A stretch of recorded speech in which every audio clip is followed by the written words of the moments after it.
I'm extending our kitchen cabinets to the ceiling on a budget. I was looking into adding additional cabinets in our kitchen and I was quoted $1,500 for installation of just one cabinet. So when I wanted to tackle this project, I knew I needed to go another route and DIY something myself.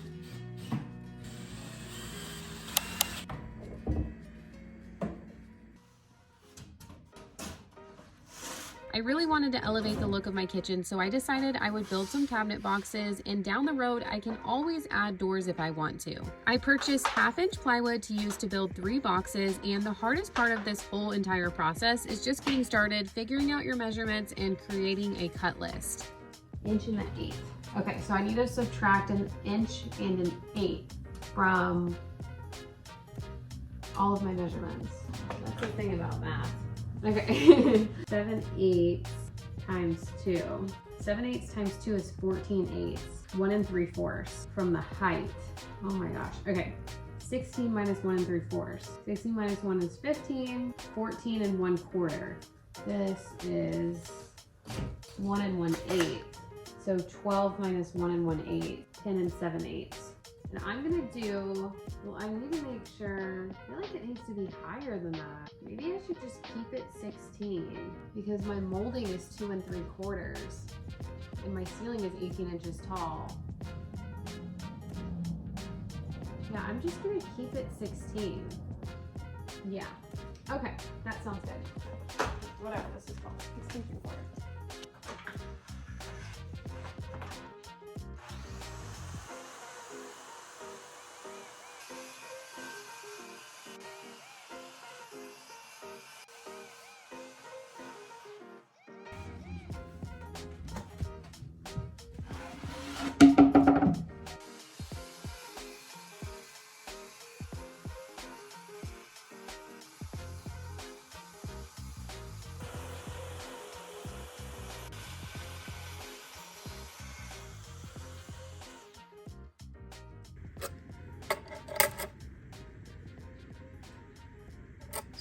The first thing that I'm going to do is measure the distance that I need in 2 points. So I need 28 5/8. So I'm going to mark it up here, and then I'm going to mark it at the bottom of the cut as well. 28 5/8. And then I'm going to take my little Ackie cut and square it up with both my points, leaving about 1/8 of an inch, maybe like a 16th, between a 16th and an 18th. It's like the thickness of the blade away from my dots that I drew. And then I have it butted up against the flat part down here. So there is like a little plastic piece to kind of make sure that you're square, but I don't trust it. That's why I do the 2 points. I get my saw into place, get my glasses on, make sure everything's still lined up, get my guard out of the way. I can get to cutting.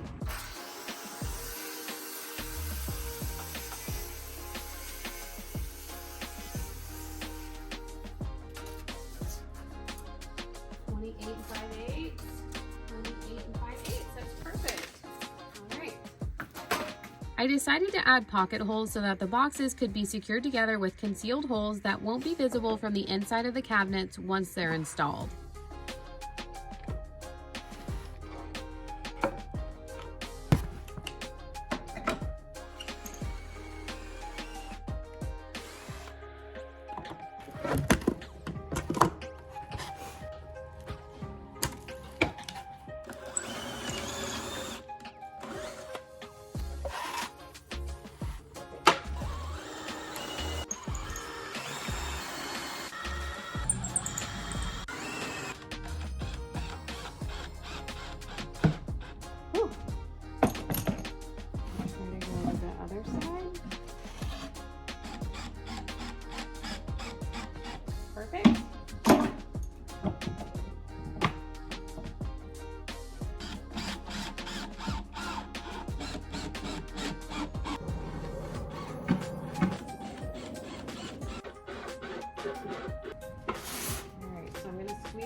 last piece of the box. And that is like a perfect fit. Literally perfect.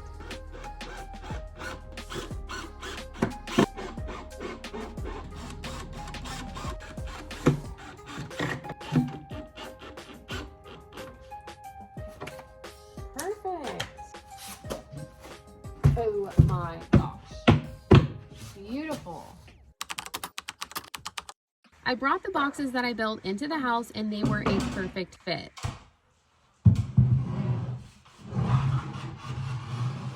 I'm putting the boxes into place and then I'm going to measure from the inside of this other cabinet to see where the screws are so I can know where the studs are, because I can't use the stud finder through the box accurately to find the studs. So I figured this would be the easiest way. 4 1/4. I think I'm gonna put the screws down close to the bottom so then you won't see them whenever you're looking up, because if I did them at the top, you would see them when you're looking into the box. Will I be able to do this?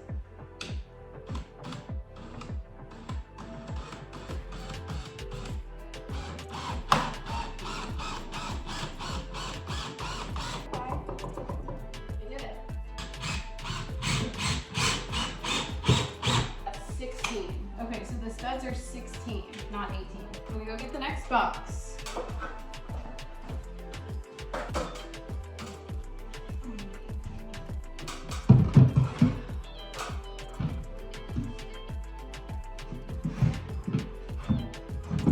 And really, you should not stand on a glass cooktop. My husband was like, I saw somebody crack and break theirs.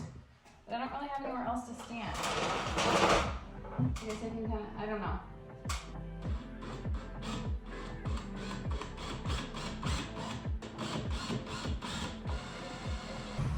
I secured each one into the studs, and at this point they were looking a little bit questionable, but I promise it all comes together with trim. I used pre-primed 1x2s and secured them with brad nails. At first I made a mistake and only added one 1x2 for each of the vertical sections, but to match the cabinets below I needed to pull those off and add 2, which looked way better.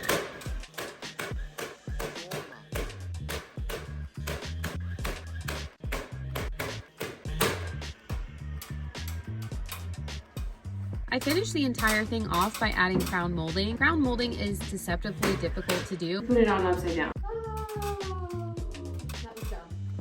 This is actually the right way. but after a couple cutting mishaps, I managed to get a good fit. I found that connecting the pieces together before getting it up to the ceiling helps for an easier installation.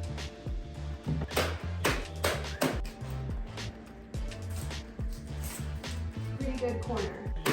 Ah, I'm fatigued. That was hard. That'll be pretty good. Does this nail gun look heavy? Because it's extremely heavy.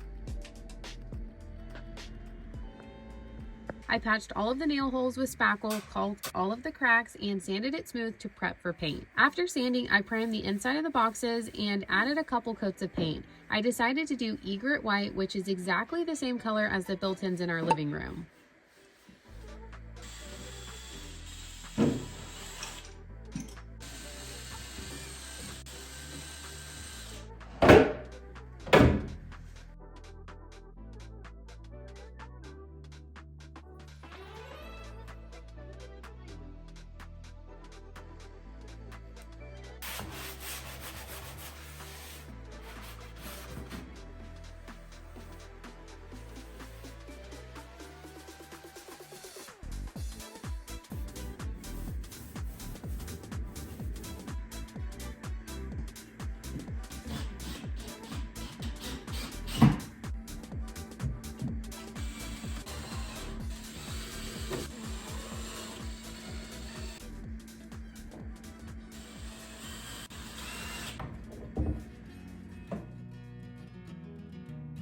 I'm so happy with how these turned out, and it ended up costing about $100 to add the cubbies above the small section of cabinets. I think that it really elevated the look and it was not too hard to do, but what do you think? Make sure you subscribe to the channel for new DIY videos every week, and I'll see you in the next one.